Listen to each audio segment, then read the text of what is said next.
Well, I did that other one, and I'll probably have to end up deleting it, and I apologize.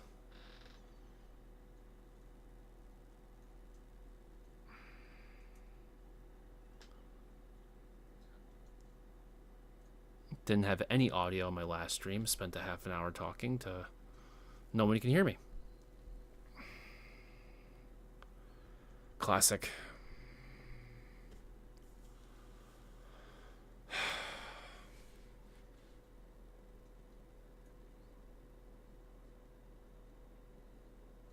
But anyway, let's get into it again, I guess.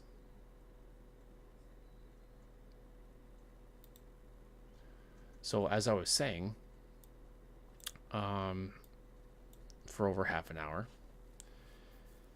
is obviously I'm very happy that the Patriots did get Drake May. He's number one on my big board. So, and that's not just because I thought we were going to get him. It's just I think Drake May's the best. I know a lot of people are going to say I'm crazy, but between the character and his ability to throw over the middle, all that, just to me, just he's got the. I think his tape is more pro than Caleb in many ways, because Caleb tends to overcreate. Now, would I rather? It's good to have an athlete that can do a lot, because it's easier to probably pull back on the reins rather than trying to get them to do something they can't. So I'm not beating up on Caleb Williams. I just think Drake can do almost everything Caleb can do, and I think his mentality and the way he plays his tape shows me that he plays just a little bit more refined in that way, despite having some issues here or there. But his problems are kind of temperamental, whereas I see chronic, endemic issues with Caleb and Jaden. So I'm happy. This is the second year in a row that the Patriots got my favorite guy at that level of the draft. For what they needed, at least. So we'll say that. Last year, my favorite guy was Bijan. We got Gonzo. This year, my favorite guy is DeJean. We got Drake. But obviously, we need Gonzo last year and Drake this year, so I'm happy. Anyway, let's get into it. Now, if you're watching the last freaking stream, which I didn't have the audio on, I apologize. Going through what happened, I was going to say, the two things that the big shock I think everybody's going to say is Penix. Arthur Blank is probably just at home right now, just staring at a blank wall, just like, what am I doing? I just made some of the biggest, the most wrong decisions in the last several months. Oh my gosh.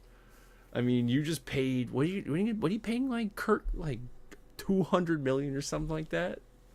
Now, when I watched him do his some of his throwing that he's been doing, some of the video, dude, that guy's denervation in that calf. Maybe drafting Penix is a really great idea for them. I thought before free agency, I thought Penix was going to Atlanta just because it's a dome, it's in the South. I felt like that's just a good spot for him. And then they signed Kirk, and I was like, okay, maybe they're not going to go that way. And then I said Penix would be good in Michigan or Minnesota, but I don't know. Maybe I think they think that Kirk is not going to be 100%, and Michael Penix could go in there.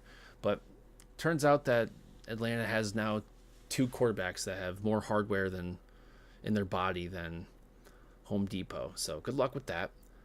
The other one that was a little bit different for me was Brock Bowers. Now, at first I was like, oh, they didn't, they got what's his face Meyer last year. But then I said, I think about it, I'm like, I was missing my own evaluation on Brock Bowers. Brock Bowers his label is a tight end, but the dude plays everywhere on the offense. The dude takes snaps out wide, in the slot, obviously in line the tight end position, but H-back, and he even takes handoffs like a fullback. He did that all last year at Georgia. So I'm not saying that's what he's going to be doing at, for the Raiders, but considering he's probably a top 5 talent in the draft, and then So you get him at 13, and he can do just about anything for you on offense. It's probably a good steal. The other thing was like people are like, how's Bo Nix going to, the Broncos, and like why are there so many quarterbacks? Again, next year's quarterback class is like elementary compared to the talent in this year's draft. You have several guys. I mean, the top two guys, we'll say Drake and Caleb, have been thought as like first round, number one, first overall in their, they both in the same draft class, as that sort of talent since high school. And then all the other guys have had really good years as well. Like JJ McCarthy was a one of the higher recruits in his recruiting year. And Penix going to this year, there's not too many guys that are coming back this next year in quarterbacks, minus like maybe Quinn Ewers, that will have the same stats as Penix, or Jane Daniel, or a guy coming out of nowhere that's gonna be like Jane Daniels next year. Maybe like Riley Leonard might have that situation at Notre Dame, but again, there's just not a lot of guys coming back next year that are really gonna wow us. All of them have major flaws, or they haven't had any reps at all because they've been stuck behind these guys. So that's why there's that huge rush to get quarterbacks. That, and just think about it. Like, another thing you guys have to think about is not just like, oh, there's next year, but what's going to be happening in free agency in quarterbacks over the next few years, right? Think about it. Like, the guys who should be coming up for free agency are this last several draft classes, guys that were not really that good, that are being shifted around, just like how Max got shifted around. Who was, I mean, last year you'll have a couple decent quarterbacks and a few that might be up, that you might be able to grab in free agency, but like now we're talking about Kenny Pickett, and I mean it's been such a barren like quarterback. I mean, who do we have? Trevor Lawrence, and like I guess C.J. Stroud, we can say he's started off pretty well, but that's like two guys out of like dozens of quarterbacks drafted, and that's two dudes, and look how many teams are just dying for quarterbacks. So that's why we got this big rush. Now, the result of that is that tomorrow we're going into the day with first round talent bleeding down right into the second round. So this is a huge thing for the Patriots, obviously, because we're number 2. It looks like PFF put Jerzon Newton, who is good. Like, don't get me wrong, I'm not sure if that's the route they're going to go. I presume they are going with A.D. Mitchell tomorrow. That will probably leave us with either Jerzon Newton, DeJean, Kool-Aid McKinstry, Jackson Powers Johnson, Troy Franklin, Peyton. Now, I'm not saying these are the guys that we go after, but who's not? I mean, there's some people that are going to be calling, right? Because think about this. I mean, what did we have? Who was the first? Latu was first off the board. Verse was the Byron Murphy, Verse, Dallas Turner, and then we had Chop, Quinn Mitchell finally. I mean, I guess it did speed up towards the end here in terms of defense. But, the top, I think a lot of people that were looking for the very top talent at wide receiver and quarterbacks, obviously, and tackles kind of got their fill. So now maybe there might be some people sitting back here that really do need some defensive talent that'll be calling up to see if they can get a Cooper DeJean or Kool-Aid McKinstry, which both these guys, even last year, being such a strong corner class, I think these guys could have been made it into last year's corner class in the first round. That's just how nuts this draft is, I think. So, are we interested in either one of these guys? I think it's an argument. I said it several times. Cooper DeJean is my actual favorite player in the draft because he can play anywhere in the secondary, and he's actually a really good punt and kick returner. Can we afford to get him? Probably not. Because if we go and we take a look at the wide receiver position, we take a look at the offensive tackles, this is where we get an issue, which is, if we are, I feel like we're going after a wide receiver in the second round just because I have a bad feeling that we are good with Chooks being our left tackle and Onwenu being our right tackle. Because I'll say this too, we also do have a decent amount of depth there now at the tackle positions, right? If you really think about it, Calvin Anderson's just reworked his. So there's your swing tackle, left or right. And then you have Tyler Wheatley, who you picked up last year, and Vidarian Lowe. Now, you're probably all saying those guys stink. Well, I'm not going to say those guys are good, but Calvin Anderson had some major illness that took him out for the whole entire year, right? And Vidarian Lowe and Tyler Wheatley are basically rookies in many ways. I mean, Vidarian Lowe is younger than City So don't sit there and just automatically write him off. And also consider we haven't had a offensive line coach here in 2 years. So I think that's their internal analysis there, which is, hey, all these guys are actually not that bad. It's been a mess. We started off, and our offensive line coach gets sick, and then it turns out James Ferentz is basically becoming our offensive line coach, which is, I think, is somebody we should call up to possibly be an offensive line assistant coach. But we're going back between different techniques and how we're running it off, how we're handling our offensive line. It was a mess last year. Not to mention our offense, on paper going into the season, offensive line never played snap together last year. So there's lots of, and so anyway, to bring it back, we have a lot of actually on paper guys in house that play offensive tackle. I mean, that's not including Stuber. That's not including possibility McDermott still being around. I don't know if Reef is going to retire, but that's another person, although not under contract, is still, in some way attached to the team, loosely, obviously. But so there's people there. There's also actually some decent offensive tackle free agents out there. I did a video. I'm not saying this is the best idea, but if we really say we do have a shot, AD Mitchell, right? And then you're saying, okay, there's our receiver, and then if we do that route and then we really miss on legitimate left tackle talent,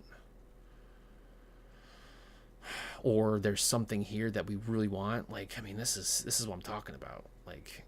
You got Blake Fisher, who actually I think plays some left tackle as well, a couple years ago. He can probably in a pinch do it, but good right tackle talent. But then, oh my gosh, does it really thin out guys? And I mean that I shouldn't say thin out, but it's a solid step down. It's a whole level down, in my opinion. Again, but they're all developmental guys. I say that. What I mean by a step down, which is these are guys that you're probably not going to want to throw out there right off the bat. I said this in my previous video, Brandon Coleman is a great guard, and he's got the length in his arms, but he does not have the clavicle length. He's not broad enough in his actual shoulders probably really to be a great tackle. Blake Fisher's fine, but we're banking on possibly getting Blake Fisher. So perhaps you go with the Mekhi Becton route if you miss on him, right? It's not a bad idea. But we'll do it for the sake of drafting.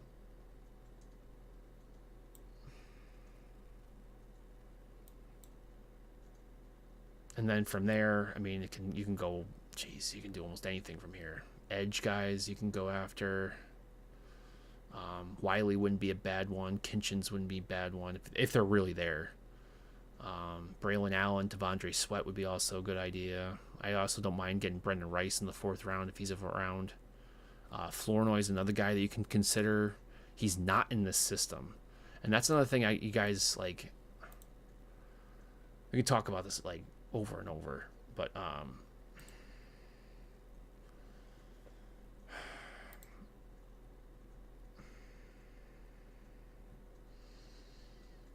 yeah, we can get Luke McCaffrey in the 5th, maybe. Yeah, Ryan Flournoy in maybe I haven't in the 4th or the 5th for him. Colker you can probably get in the 5th or 6th. He's in the system though. Isaiah Williams is in there. There's still some good, yeah. You can get Bub Means 5th or 6th round. Now you're starting to lose. Taywan Palmer's also not in the system, guys. He's not in PFF, and they brought him in on a 30 visit, and he's basically just, he's very similar to Bum Means. But There's plenty of receiver talent still left to go that we can consider. But so would we do?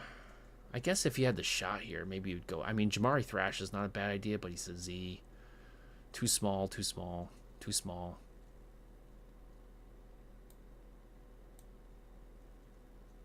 But getting AD, despite his issues like off field and character issues, and he's diabetic, and he's just gonna be like, you're gonna have to have multiple handlers on him left and like 24/7, which I don't think is great for having a rookie quarterback. I'd rather have like the more like even keeled guy. Which I don't know who's left. I mean, Brendan Rice maybe.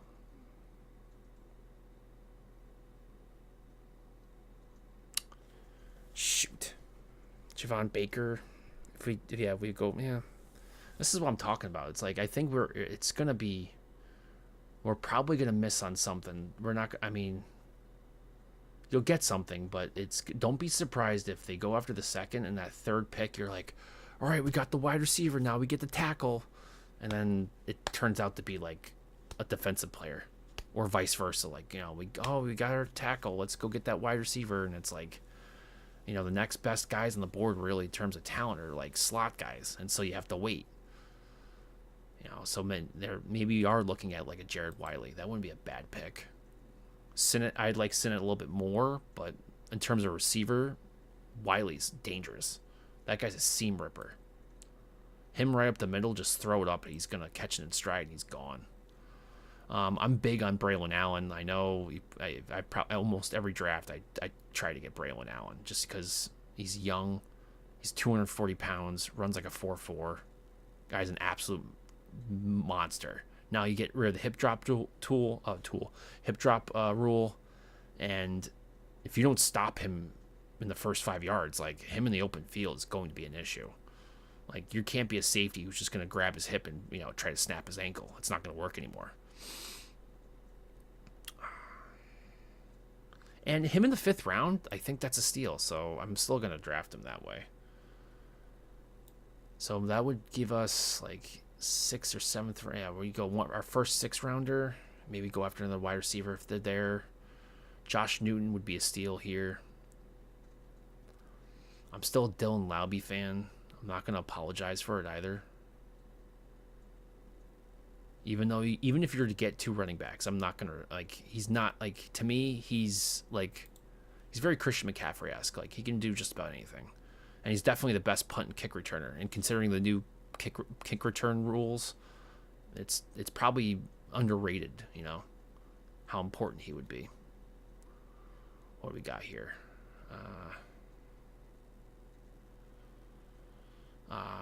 Guys to look out here for. I like Tip Ryman, but I don't think they're gonna go after him. I just have a bad feeling. Gabe Hall, the guy they looked at. James Williams, probably not anymore that they brought back Duggar. I'll go with Christian Boyd. Because again, I'll say this, I'll keep reminding everybody, next year, going into after 2024 season, or going into the 2025 season, we'll say this. The only person that's signed right now for 2025 is Sam Roberts. So they should be really looking at a there you go, Jalen Simpson, perfect. A D tackle. I don't know if that means we get tomorrow at 34. We decide to go after Drazon Newton. It wouldn't be a bad idea, but I don't know if I think you'd have all of New England rioting tomorrow if we picked a D tackle with 34. This is not bad.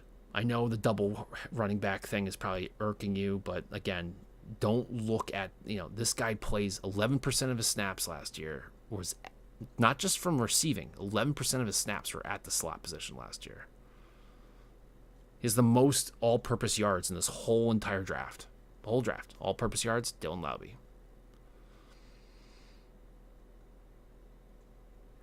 All right, so that was that. So let's talk about, that was a straight up. Now, when we get here, this is what I'm getting at, which is what happens if someone wants to come up and pay you to get the Jerzon Newton or potentially the Cooper DeJean or Kool-Aid McKinstry, right? Or if you're really just out on AD Mitchell because, of his issues that he has. I mean, I doubt this would happen, but maybe this. Or really? Oh, I'm only going back. Let's say this then. This might actually be worth it too. They might actually think about that. No? I don't know if we can go back past 40. You wouldn't give me 78? Would you do this, sucker? No.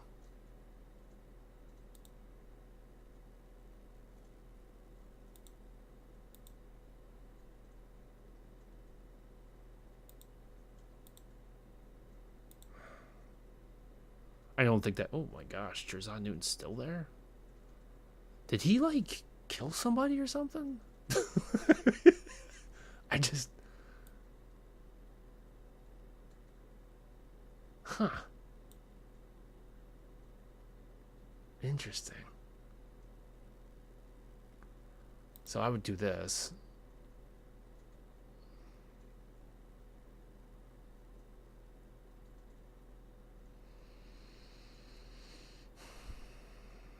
And then maybe we can get another wide receiver that could work here. Like a Jalen McMillan. The Austin Booker would probably be the better pick, though.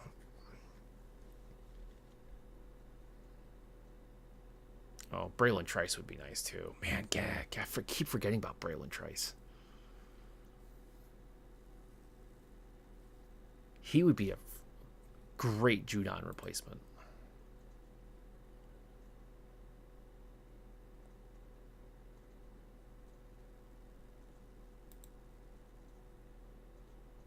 $23-year-old junior.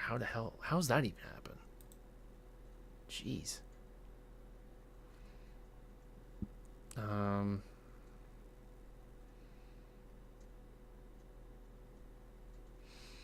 Yeah, and then you can just go Jared Wiley again. All right, we won't go through the rest of it, but so it's possible. There could be, if we can pick up like another pick or two by moving back. Is the law? I mean, it's how far back, and do you have multiple targets back there that you can handle? That can handle either wide receiver, tackle needs. But all right, was there anything else that we need to cover? Probably not. Overall, I mean,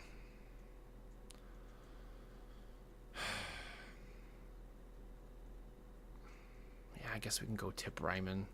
You know what? No, let's hold on. Let's sit here and grind out some like 6th-round guys that we could possibly, that might be really there on Friday. Because some of these I can't believe they would be there, but I know a lot of people are big on him, right? Because he's big and he's fast. But let's remind, this guy transferred because Braylon Allen, he wasn't going to get any snaps because Braylon Allen's in there. So if you can get Braylon Allen like the 4th or 5th round, you are getting a steal.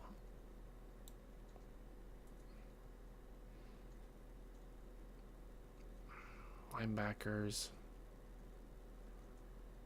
I still like get flabbergasted that people even think, like, hint at the fact that this might be not a great class, and it is.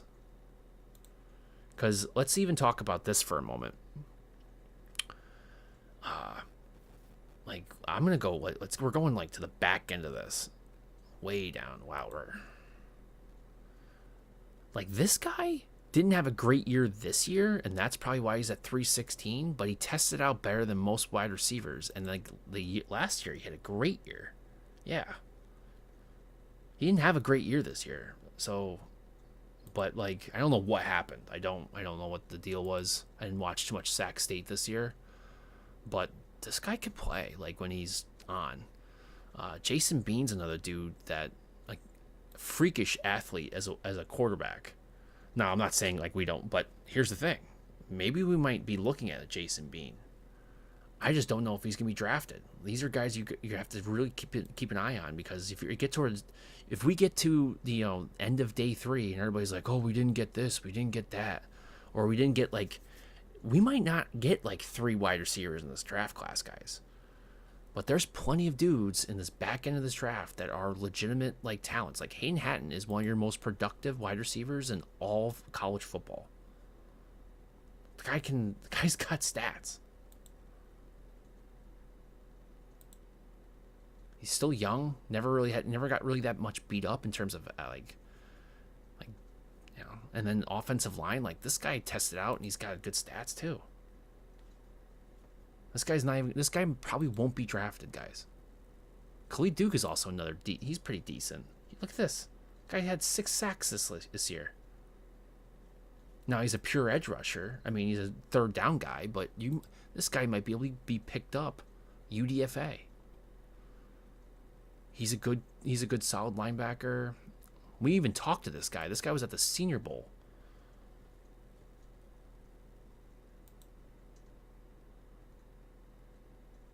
He's a Senior Bowl guy. These are guys that are right now PFF is saying is probably going to go undrafted. I like him. He's a raw talent, late to playing football.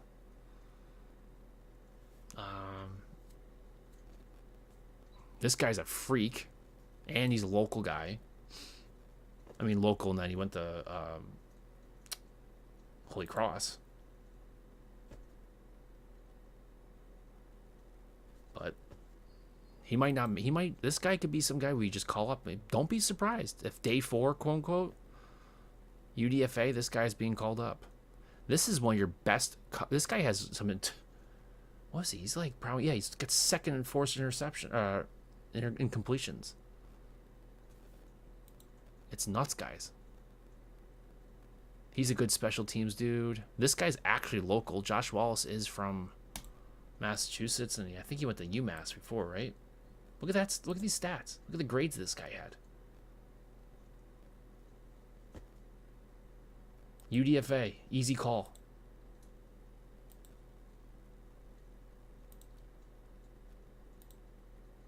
I know I'm sitting here and I'm giving you names that you probably don't care about, but the point to this is if we get through tomorrow and we didn't hit a home run on either tackle or wide receiver, I'll give you I'm not saying these guys are the same level. I'm not. But like realize that Jalen Sundle is one of, in terms of testing, is phenomenal, and he can play both tackle and center. And you're saying, well, it's North Dakota State University. Yeah, well, some of the best offensive linemen in the NFL, period, come from North Dakota State University and South Dakota State University, University of Northern Iowa. So, Eastern and Western Kentucky pulls out some of the best offensive linemen in the NFL. So don't you sit there, people always get hung up on that. It matters. I'll say it matters in terms of probably wide receiver. Your best wide receivers come from LSU, and obviously and overall you can trust talent from Alabama, but don't get hung up on these things because for example, Pittsburgh didn't have a really great year. Bub Means didn't have awesome stats this year, right? They're not bad, but do you know who his quarterback was? Exactly. Whole offensive system's gone. I mean, Underwood thankfully was working with them, but I mean, that's the thing. You got this, Bub Means is better than advertised. Yabi Okanoma, this guy, he's always from Charlotte. Oh yeah, he's from Charlotte, but he was at Michigan. He left Charlotte because Biff Poggi, now the coach for Charlotte, was moved from Michigan to take on the Charlotte. So he left with him because he liked him so much. Him and Juice Welkoff, which is another guy who's in the draft from Charlotte, but he got injured this year. But this guy tested out great. and he put on a decent show this year in terms of his production. He's got several years of production. He's phenomenal. He's actually very vicious. I love how he played. Yeah. Frank Crum, barely going to be drafted, apparently, I guess. This guy is one of your best coverage linebackers in all of the whole entire class. And yet, the PFF thinks he's going to be there. Now, you could say, well, maybe PFF's wrong. Yeah, I'm also, I think they're wrong. But let's say, like, let's talk about this. Like, these guys maybe should be 4th round, 5th round picks, right? And then we have to go all the way up here. Well, we're too far into it now, but we can look here. It's like, oh, who are you displacing back down? Gabriel Murphy's legit. Gabriel Murphy, I thought, could be a 3rd round draft pick this year. He's getting picked in the 5th, according to PFF. Right? I mean, I'm not a huge Eric All guy. Maybe you can bring him down to like the 4th or 5th round. You see what I'm getting at, though? Like, Brendan Jackson had a great year. Kalen Carson going into the year was going to consider one of the, possibly a 1st round draft pick. It's hard to say, like, if these guys should be deserved to be higher, then who are we displacing back down? Who are we swapping with? So my point I think a lot of people always say, like, day 3 is just junk. No, guys, it's not like that this year. So don't freak out if we do open up and for some reason they take a Cooper DeJean or, one of these guys that are just one of the top defensive players, or, something that you're not, like, okay with because, we had to get an offensive tackle or a wide receiver. There's tackles and wide receivers to take later on. And to me, it's always about what's the next free agent class look like and what's the next draft look like. Last year, like, and people, again, they beat up on Bill Belichick and what they were trying to do last year, which really Bill Belichick is the only guy who's not in that room that was in it last year, presumably. So the guys who are making decisions this year are the same guys that were essentially helping out last year. And I think it was smart because if you think of last year, it's like, well, they didn't do anything about the offensive line last year. That's not true, actually. The Patriots were the only team to draft 3 offensive linemen in their in the draft.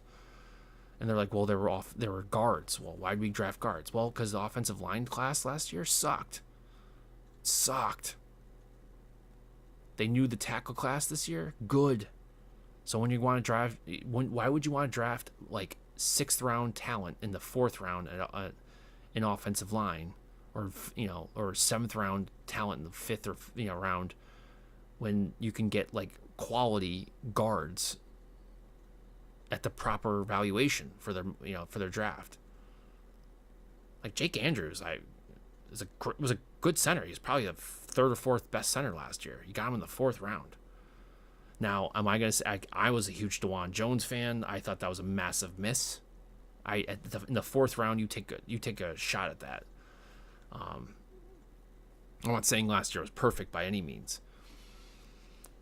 but it was obvious that they were basically they were getting the things that they needed in general last year in a very weak draft class. They got their punters, they got a kicker, they got all these things that everybody's like, why are we getting this? It's all because this is the year when you pick up the things that are very expensive positions. Your quarterbacks, your wide receivers, your offensive tackles, your edge. You get them this year, right? Because you're going to be able to get a decent edge rusher in the 5th or 6th round this year. Right? We can go back and we talk about this. Let's go to the 5th round here. And Gabriel Murphy, right there, right off the top. Like, that guy, solid edge rusher. Again, Mason Smith, beginning of the season, and even I've heard reports even as of yesterday that he was there thinking that he might be a sneak into the 1st round from legitimate people. That's how nuts it is, guys. So again, the point of this is when we get there tomorrow, and that 2nd round pick is a trade, is going to be a trade back, or they take somebody that you're not thinking that they should be taking. Don't flip out, because it's not all gone. It's not all gone. There's going to be guys. And again, I think they actually really are comfortable with the idea that Chooks could be their left tackle and Mike Onwenu be their right tackle. Is it the best situation? No. Absolutely not. If they miss out on a top wide receiver, I mean, there are some free agents still. I mean, for both tackle and wide receiver, there are still free agents out there to possibly even consider. I pointed out, everybody's going to hate me for saying there's like Odell Beckham Jr. There's talent out there, and there's obviously still the trade idea, right? So we trade for Ayuk with a second round pick tomorrow, because they might be thinking same thing I'm saying, which is the 49ers are like, well, this guy doesn't want to be here. We don't want to deal with his contract, right? We don't want to do that whole entire thing. What happens if we trade him? We take Adonai Mitchell, right? If it's there, they'll take Ayuk. We'll take Adonai Mitchell. Maybe that's the answer tomorrow, right? That's totally possible. Let's reload it. Now, I know PFF's not going to allow it to happen, but let's just talk through it again. Like, tomorrow, we're sitting there. We have a shot again, AD Mitchell, and 49ers are like, well, either this. They'll either take AD Mitchell, or maybe they're looking for, because I think the 49ers need some D-backs, right? Yeah, they need a corner. So maybe we trade our second tomorrow with the 49ers for a corner.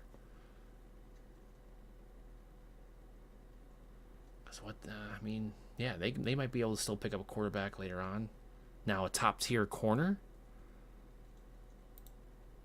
I mean, let's talk about that for a second, because these, let's just say, Cooper DeJean and Cooley McKinstry are first-round corner talent. I think there's some guys in here, but they're picking in the 60s, I guess. Max Melton. See, that's the thing, as a slot guy, as a perimeter, yeah, TJ Tampa, yeah. TJ Tampa's freaking good. Same thing with Lassiter. But then it gets to a lot of slot guys. So maybe if they really want a perimeter guy, they'll in many years we're swapping a brand new, fresh rookie contract, first round talent corner for Ayuk, who doesn't want to be on your team and wants to get paid. You don't want to be paying these guys, and they'll take a project wide receiver later on to fill in the hole. And we all know the wide receiver, even if you're at the end of, yeah, because maybe they would consider a Jalen McMillan or a Washington or Javon Baker. They could probably use those guys. They actually could probably really use Jamari Thrash. Or they take the obvious answer there. They take the two obvious answers. They take two wide receivers. Guess which ones they're taking? Brendan Rice and Luke McCaffrey. Too perfect, right? Oh my gosh. Anyway, let's end it there. I might do something before the draft tomorrow, but probably not. In general, I'm happy. We're in a good position. If they, I think it's what's interesting is last year I was kind of so happy with just getting Gonzo and Keon White that, the rest of it I was like, ugh, whatever. The rest of it's a good draft regardless. What's tomorrow? Even though I think getting Drake May is obviously a transformative thing. I think tomorrow I won't be able to because there's so much opportunity. I don't think I'm gonna be happy with the draft until all 7 rounds are just almost perfect. So should be fun. All right, I hope you guys enjoyed. As always, if you like this